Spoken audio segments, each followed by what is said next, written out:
Um, at the beginning of the study, oh, you guys, can you hear me now? Yeah. Okay, sorry. Okay, at the beginning of this study last year, God began dealing with my heart regarding opening my mouth and sharing my testimony. And I said yes to Him in faith because I do not like public speaking. So, and I was disobedient. So when Heidi called me, I was, and I didn't listen to the full video. I listened to the first part. I didn't realize how similar this was. But almost 10 years ago, I was at a crossroads in my life. But I'm here to tell you today, all things work together for good. God wastes no experience, and there is hope and restoration after devastation. So this is my first time publicly telling part of my testimony.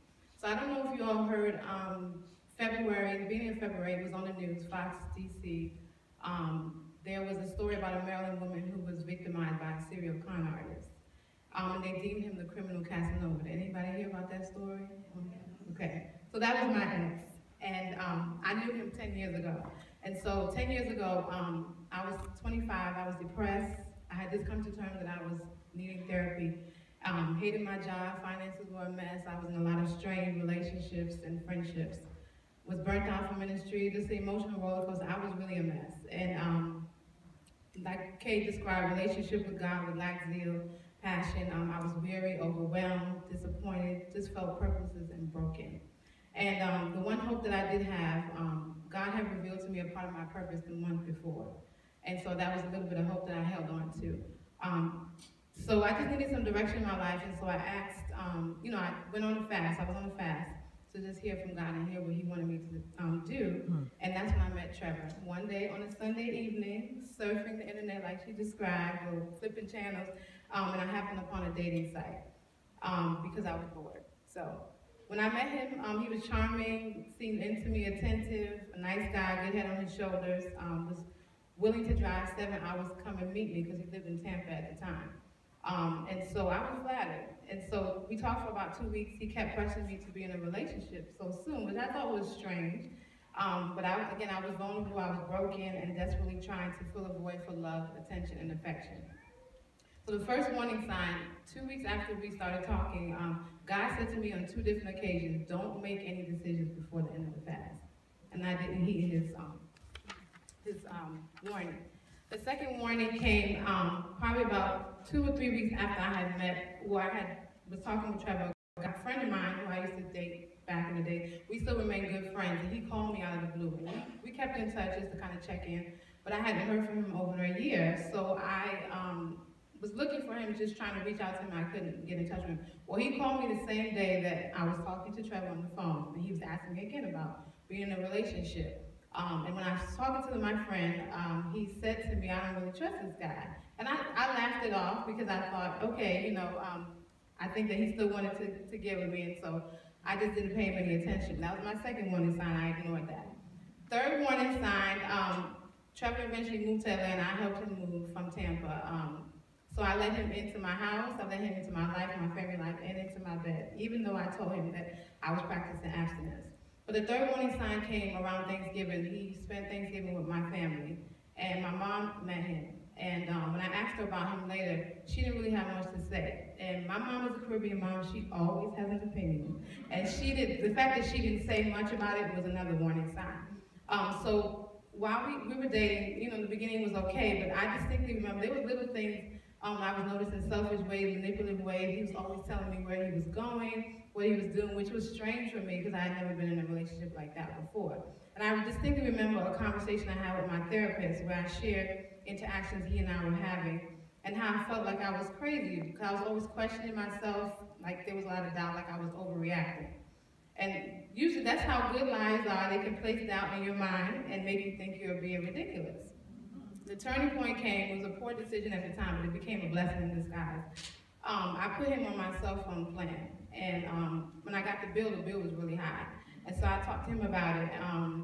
But one day, I wasn't never the snooping type of girlfriend, but one day I decided to look through the phone bills. And all these numbers from various different states at various times of the day and night for long periods of time. And so I called some of the numbers, and all of them were females. Every last one of them. I didn't say anything, but I would hang up. So I confronted him about it, and he had a story for each one. I mean, for everyone. So then what happened was he disappeared for 2 days. I didn't hear from him, no call, no text, and I began to get worried. Well, then he showed up at my house 2 days later, early in the morning, telling me a story about his grandfather who was sick. Now, he told me this, that his grandfather was sick. He was the one that raised him because his mother died when he was young. I don't know if that was true. But apparently his grandfather was back in the hospital because he had cancer. He wasn't sure how much longer he was going to have to live. And so he was there trying to take care of his affairs. But something about the story didn't make sense. And so, needless to say, we got into a huge fight. He threatened to leave and take his stuff with him. I guess he was calling my bluff. And at that point, I was so angry and so frustrated, I just told him it was best that he just not be there for me anymore. And so, while Trevor didn't take money from me, like a lot of these other women that he's still scheming 10 years later, which I can't believe, what he took from me was far worse. Little by little, he ripped at a part of my heart, my dignity, my self-worth, and parts of my soul. And then what little trust I had left in people. So I remember one day in the beginning of December, I was sitting on my aunt's couch, stressed out, I was confused, suspicious, even more broken than I was when he met me. And trying to clear my head and trying to decide what I was going to do because I was facing a possible pregnancy at the time. And I remember asking my aunt, how did you know when to let go? Because she had gone through a divorce. And she said, every woman has their breaking point, and you'll know when you reach yours. But I had realized at that point when I was leaving her house, I was so afraid to let go or tell him how I really felt because I had convinced myself that I was losing something when really I had nothing left to give him. So I was praying and I asked the Lord, praying that I wasn't pregnant and God answered my prayers. And so on the eve of my 26th birthday, I just needed to take some time away, so I came to Maryland because I was in Atlanta at the time. I came to Maryland to visit my best friend and told him we would talk when I got back. Well, I got back and realized that I had reached my breaking point at the end of January 2008. It was 5 short months, but it was probably one of the worst 5 months of my life. Because I had finally become numb to his lies and his story. I couldn't decipher what was true, what was not. And I finally let him go, even though that was a struggle because he kept calling, texting me, showing up at my door unexpectedly for several weeks after that. But the devastation was, the next several months were hard for me, and I didn't share this with anybody. I was tormented at night. I could lay awake for hours, I couldn't sleep. And I could literally hear the enemy laughing and taunting me. And God's voice was very distant. And I fell further into my depression at the time. Literally anything, any mention of his name, anything remotely connected to him, it brought up a literally sick feeling in my stomach.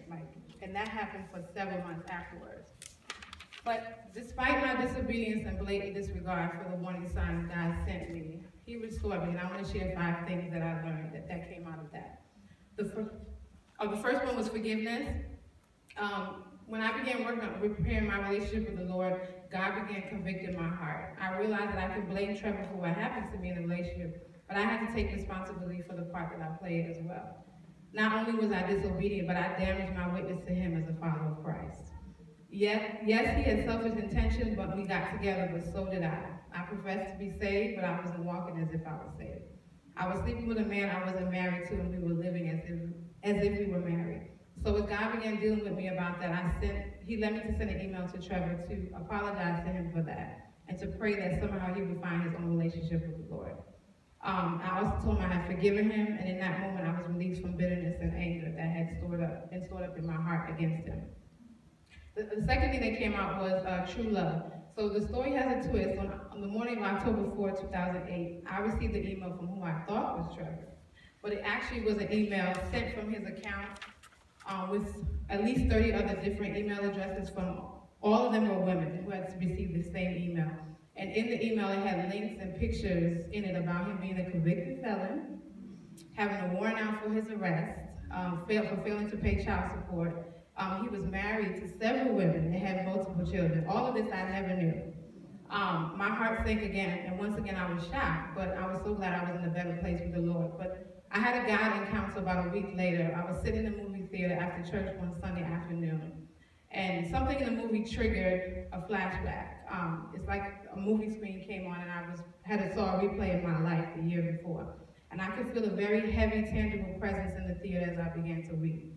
I felt the weight of the Lord's presence as he physically wrapped his arms around me in that moment and told me he loved me. I realized that throughout the whole course of my relationship with Trevor, God was still there with me. He was protecting me from Trevor and from myself. I realized that the situation could have ended much worse. I could have been dead. He could have took everything I had. And all I could do was weep as I thought about that one truth, that God really truly loved me. And it was the first time in the 9 years that I had been saved at the time that I knew without a shadow of a doubt that God's love for me was true love. Last two things. The third thing that came out of this was the relationship with Trevor left me wounded, raw, and very vulnerable. It took years for me to put trust in people or even open my heart to people again. I mean, male or female. Yeah, it is because of this relationship I have chosen to wait not to be intimate with another man until I'm married. And it has been almost 9 years. While at times it has been a struggle, I credit all to the fact that God, not me, has been keeping me. And I almost slipped a few times, but I am even more encouraged now to heed God's voice and follow his desires for me. Fourth thing, after I initially saw the post, because it was all over Facebook about Trevor, I decided to share it on my page and let others know that he was my ex. And some apologized to me for having had to go through that awful experience. And while I appreciate their kind words, I am not sorry that I went through it at all. I know the Lord better today and more than I would have ever known him had it not been for me and Trevor. And I would not have the real relationship that I have with the Lord today if this devastation had not happened. And though it wasn't good, it worked together for my good so that I can boast in his mercy, grace, and his love for me. And it will forever be a picture of God's protection and his incredible grace. Last thing, lastly, this relationship and devastation led to a part of my purpose. Every opportunity I have to encourage another woman about the benefits of waiting, the beauty of pursuing a real relationship with Christ first and drawing closer to him, or of putting in the work to becoming whole while waiting is a blessing. I thank God for my testimony. It has given me purpose. It has taught me how to wait. So ladies, if you're ever at a crossroads, if you might be at a crossroads now, whatever choices you have made, good or bad, whether you've experienced devastation as a result of your own disobedience or someone else's sin, know that there is hope and restoration after devastation. I am a living testimony.